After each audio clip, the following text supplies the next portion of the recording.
핫박스데이. 아이 지금 핫박스데이. 아이 지금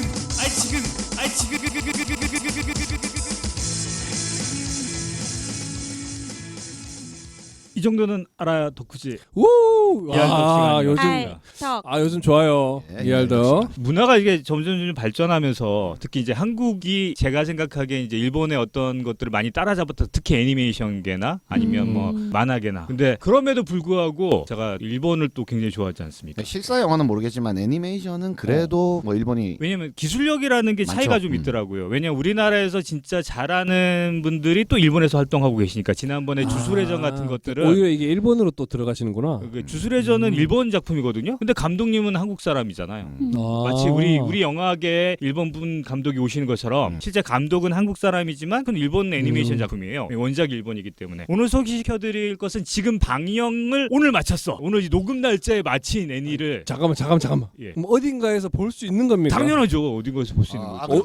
그리고 내가 생각해 보니까 서머타임 랜더 디즈니 플러스에 드디어 떴습니다. 예. 아. 그래서 내가 이제 볼 수 있습니다. 우리나라에서 웬만한 애니메이션 일본에 방영하는 걸 우리나라에서 다 볼 수 있어요. 내가 그걸 소개 안 시켜더라고. 오늘 그 소개시켜드리려고. 그러니까 우리가 흔히 얘기하는 예. 정상 유통 경로로. 유통 경로로 경로 맞습니까? 근데 돈이 조금 그 일반적인 그런 OTT보다는 비싸요.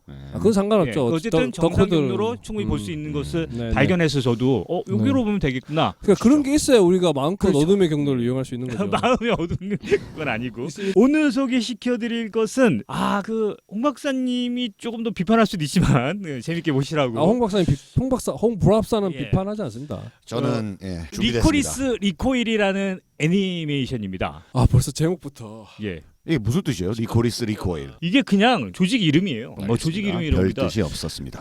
저도 뭐 안 찾아봤는데 일단 그 여고생이 등장해. 예. 그리고 교복 입은 여고생이 등장한다라는 게 특징이고. 예.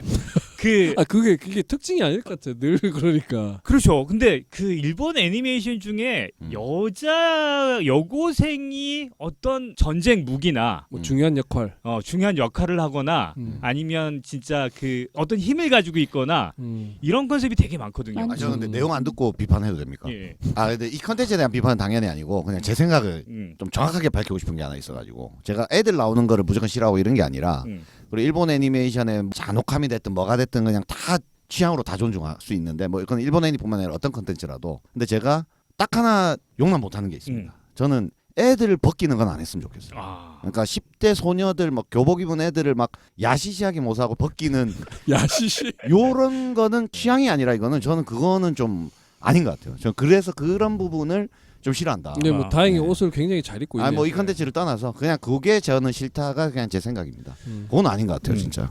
그럴 수 있죠. 근데 뭐 일본에는 그런 거 많으니까 일단은 장르가 이게 범죄 액션 스릴러라고 그러는데 약간의 미래예요. 조금 소개시켜드리자면 오리지널 애니메이션입니다. 다른 말로 애니메이션이 원작이란 얘기예요. 다른 뭐 만화나 오히려 이 오리지널 애니메이션이 굉장히 히트를 쳐서 라이트 노벨이 나오고 만화가 됐어요. 아다치 신고라는 사람이 감독인데 이게 데뷔작이야. 이게 데뷔작이고 장편을 그 스토리는 아사우라라는 분이 쓰셨는데 원래 이 스토리를 받고 애니메이션으로 시작할 때 굉장히 침울했대요. 그러니까 내용이 너무 심각한 거야, 시리어스한 거야. 어두운 이런. 왜냐면 잠깐만 설명해주자면 여고생 모습을 하고 있지만 이 아이들은 일종의 시민 경찰 같은 이들이에요. 그러니까 사회에 벌어지는 악들, 사회에 벌어지는 범죄와 싸우는 여고생들의 얘기예요. 일본은 지금 어떤 사회냐면 이게 약간 신호를 얘기해주자면 일본에는 범죄가 없는 사회가 돼버렸어요. 겉으로 드러나는 범죄가 없는 사회. 범죄율 제로. 예, 범죄율 제로. 그러니까 늘 방송에서는 범죄율 제로야. 어떠한 범죄도 일어나지 않아. 근데 그런 사회가 존재할 수 있나요? 없습니다. 없죠. 어딘가에서는 그런 범죄를 해결하는 사람들이 있을 거 아니에요. 아니면 덮거나. 예, 덮거나 일종의 어떤 조직이 존재하는 거야. 예, 다이렉트 어택이라는 DA라는 조직이 존재하고 이 DA라는 조직에서 범죄자들을 없애버려요. 근데 소리 소문 없이. 소리 소문 없이 없애버리는. 예전에 약간 사이코패스 애니메이션 그렇죠. 생각나네요. 생각나죠. 근데 그건 아예 정식 경찰이잖아. 맞아요. 얘네는 드러나지 않아. 흑막이구나. 예. 그래서 그냥 되게 평화로운 사이가 되는데 이제 문제는 뭐냐면 그러다 보니까 어떤 일이 발생하냐면 소리 소문 없이 실종되거나 그렇겠죠. 뭔가- 뭔가 오인될 수도 있잖아요. 예. 그 사람이 진짜 범죄자가 아닐 수도 있잖아. 근데 이제 그걸 누가 판단하느냐? 그러니까 이게 이제 일본의 수많은 그 컨셉 중에 하나인데 그런 걸 판단하는 어떤 기관이 아까 존재한다 그랬잖아요. 이걸 인공지능이 판단해. 범죄인지 아닌지를 인공지능이 판단하고 그것을 이제 그 조직 일종의 조직 체계의 명령에 따라서 제거하라, 제거하지 말라 이렇게 되는 거예요. 그 약간 마이너티 리포트 같네요. 아, 그렇죠. 그렇죠. 일종의 마이너트 리포트 같은 컨셉인데 아까 이 시리어스하다 그랬잖아요. 이거 이제 애니메이션으로 우리 감독이 만들면서 이 시리어스한 게 너무 싫은 거야. 좀 밝고 건전하고 왜냐면 여고생들이 총 쏘고 다니고 사람을 죽이는 내용이잖아요. 그러니까 이분이 생각하기에는 좀 고민이 됐던 것 같아. 그래서 그래서 좀 밝게 가자. 차라리 이것들을 너무 이렇게 심각한 내용이 아니라 조금 더 건전하고 밝은 방향으로 할 수 없을까? 뭐 이런 것들 고민했고 어디서 방영되냐면 애니플러스라는 저희 그 종합 편성 채널 뭐죠 이게? 케이블 TV가 있어요. 애니플러스. 그리고 라프텔이라고 해서 애니메이션만 전문으로 하는 인터넷 그 OTT 업체가 있어요. 라프텔이라고. 예, 라프텔. 여기에서 웬만한 일본에서 하는 애니메이션을 다 볼 수 있고요. 아니, 갖고 와서 이렇게 예, 예. 서비스하는 거네요. 오직 애니메이션만. 처음 들었어요. 그리고 티빙에서 스트리밍 중입니다 지금. 아하. 네, 그래서 티빙에 가입되신 분들은 이 리코리스 리코일이라는 것을 볼 수 있는데 그래서 그걸 어떻게 밝게 만들어서 총을 안 쏴요? 아니죠. 이제 주인공이 두 명이 등장합니다. 이제 포스터를 보여드리면 이 두 명의 여자 여고생들인데 교복이 좀 독특하죠. 한 명은 빨간색 교복, 한 명은 파란색 교복, 또 다른 아이들도 있는데 다른 여고생들도 있는데 뭐 회색 교복. 일종의 저 교복의 색깔이 등급이야. 빨간색은 최상이에요. 파란색은 그 밑 단계 정도 되는 거예요. 우열반이 있나? 예, 학교에? 우열반 같은 거예요. 이 리코리스 이 DA라는 조직, 이 소녀들을 리코리스라고 부른다고 합니다. 예, 소녀들을 리코리스라고 부른다고 하고 이 리코리스 중에 이 소녀들 중에 제일 최강의 소녀가 있어요. 제일 엘리트. 그게 저 빨간색 교복을 입고 있는 니시키키 치사토. 그냥 치사토라고 많이 하는데 치사토라는 여고생이 주인공이에요. 치사토. 치사토라는 여고생이 아니죠. 실제 학교를 다니는 건 아니고 저 교복을 입고 활동을 하는 거예요. 그래서 주변 사람들이 보기에는 교복 입은 여고생이 지나가는 정도로만 보이는 일종의 거예요. 위장인 겁니다. 위장이에요. 학생이. 저 옷을 입고 있고 저 옷을 안 입고 사람을 죽이면 안 돼. 그럼 범죄가 되는. 그래서 저 옷을 꼭 입고 활동을 해야 되는. 근데 이 리코리스 치사토는 일종의 번외 조직에서 일을 하고 있어요. 그게 뭐냐면 리코리코라는 디저트 가게에서 일하고 있어. 근데 이 치사토의 특징은 뭐냐면 최고의 엘리트잖아요. 얘는 사람을 안 죽여. 응? 왜요? 얘는 특수한 능력을 가지고 있는 주인공이니까 얘만 고무총알을 사용해요. 기절만 시켜요. 예. 충격은 엄청나지만 사람을 죽이진 않아. 그럼 이제 충격 나름의 준 다음에 원칙이네.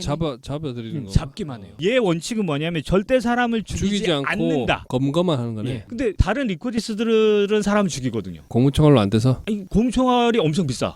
아, 근데 공무원 아니에요, 저 사람들. 자기 돈으로 총을 공무원이죠. 사야 돼요? 공무원. 아니죠. 예. 아. 예, 공무원인데 다른 리코리스들은 실탄을 사용해요. 근데 얘만 유일하게 오호. 약간 특권 같은 예, 걸 일종의 특권 같은 거. 그리고 얘만 지부에 나가 있어. 이 리코리코라는 디저트 가게에서 일을 하고 있는데 이 리코리코라는 것은 일종의 뭐라 그래야 돼? 그 심부름 센터 같은 겉은 디저트 가게인데 위장이구나. 예, 위장돼 있고 여기로부터 사람들이 어떤 의뢰가 들어오면 그 의뢰를 해결해 주는 거야. 근데 그게 여기 보면 아시겠지만 아이 돌보기, 구매 대행, 외국인에 대한 일본인 강사 뭐 이런 이상한 일들을 해요. 근데 겉보기엔 그런 일들이야. 그러니까 누구의 여행 안내 겉보기에. 저거네요. 우리 뭐 저기 극한 직업하고 비슷한 거. 치킨 구우면서 뭐 잠복 수사하는 거랑. 근데 비슷한 여기가 이제 주변 사람들한테 되게 유명한 디저트 가게예요. 이 디저트 가게에 치사토라는 아이가 근무하고 있는데 이제 문제가 발생하냐면 저희 다른 주인공 타키나라는 다른 주인공이 합류하게 돼요. 저 검은 머리인가요? 예, 검은 머리. 합류하게 된 이유는 뭐냐면 업무를 수행하다가 명령 위반을 해요. 동료를 구하겠다고 실탄을 사용해서 쏘지 말라 그래서 쏜 거야. 동료를 구했어. 동료를 구했지만 명령을 위반했기 때문에 일종의 징계로 이 리코리코라는 디저트 가게에 파견 나가게 되는 거예요. 타키나는 다시 DA로 복귀하는 게 목표예요. 예. 그리고 뭐냐면 굉장히 그런 거 있죠. 이 치사토라는 아이는 밝고 굉장히 뭔가 이렇게 자유분방한데 얘는 딱 원칙주의자. 이 원칙에서 어긋나면 안 돼. 전형적인 투탑이네. 그렇죠. 그 투탑이 모여서 벌어지는 일을 근데 자천돼서 왔는데 복귀를 희망하고 있고 이게 굉장히 전형적인 설정이긴 하네요. 근데 클리셰잖아요.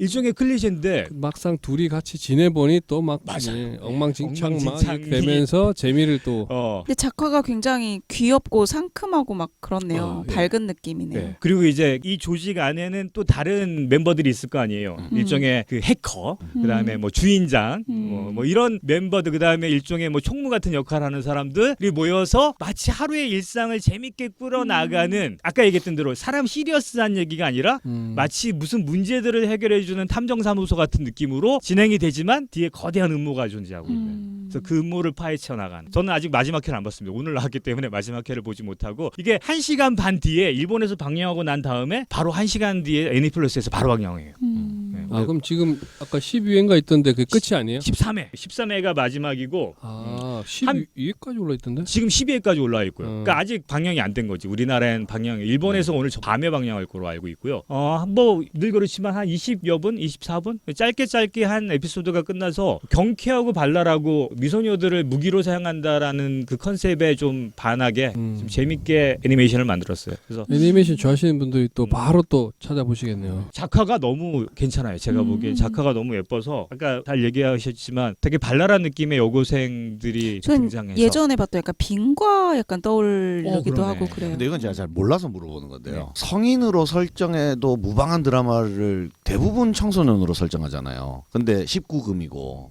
그럼 성인들이 보란 얘기잖아요. 그거는 뭐 왜 그러는 거예요? 궁금해서 물어보는 건데 청소년으로 설정하면 더 재밌나요? 그런 류의 스토리가 되게 많잖아요. 일본 애니메이션이 주로 특징인 것 같은데. 제가 보기엔 이런 것 같아요. 잡지가 원래 원작이잖아요. 보통 네. 그 일본 소년 점프 같은 옛날에. 그게 소년 점프거든요. 그러니까 청소년을 대상으로 일단 잡지가 만들어져요. 그러다 보니까 보통 그게 애니메이션으로 만들어지고 만들어지니까. 그래서 그런 청소년들이 문화다. 많이 보는 만화니까 청소년 때의 주인공들을 많이 선정하게 되고 그게 이제 굳어진 건가? 그게 굳어지는 거예요. 근데 사실은 약간 오해가 있을 수도 있는 게 애니메이션의 스펙트럼이 굉장히 넓어요.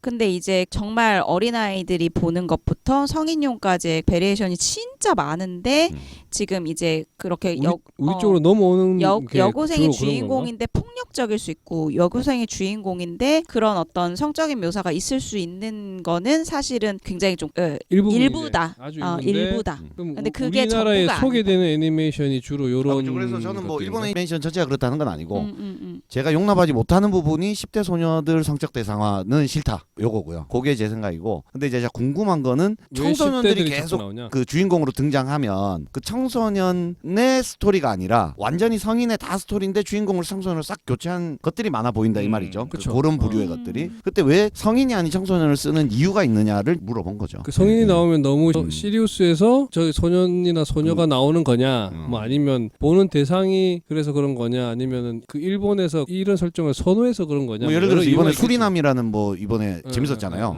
근데 주인공이 뭐 고등학생이야. 스토리 자체는 마약 밀매고 스토리인데 이제 그런 경우에 제가 느낄 때 이제 언밸런스한데 그런 스토리의 것들이 좀 있잖아요. 그렇지 않나요? 제가 잘 느끼기에는 그냥 아까 얘기했던 대로 전에 얘기한 성인용 애니메이션은 고등학생 나오는 게 그 도메스틱 그녀밖에 없었어요. 그런가요? 근데 이제 제가 그러니까 제 개인적인 사견을 살짝 네. 부딪히자면, 그러니까 어떤 지향 중에서 구원 서사가 있거든요. 근데 대단한 영웅이 구원하는 그러한 스토리의 서사가 있는가 하면 정말 힘없고 약한 사람들이 어떤 구원한다는 것에서 위로를 받고 힐링을 받는 그런 게 있는데 그 약한 대상을 삼을 때 그 여고생인 학생으로, 경우가 많은 여고생으로. 건 거죠. 이런 약한 존재가 이 세상을 구원하고 우리의 곁에 되게 가까이 있는 영웅의 존재다, 이렇게 그리는 하나의 서사 취향이 있는 거죠. 알겠습니다. 네, 어쨌든 지금 이제 오늘 끝났기 때문에 아마 이 방송이 업로드될 쯤에는 네. 전편이 다 올라와 있고. 편이 다 올라와. 네, 저는 재미있을 것 같습니다. 감사합니다.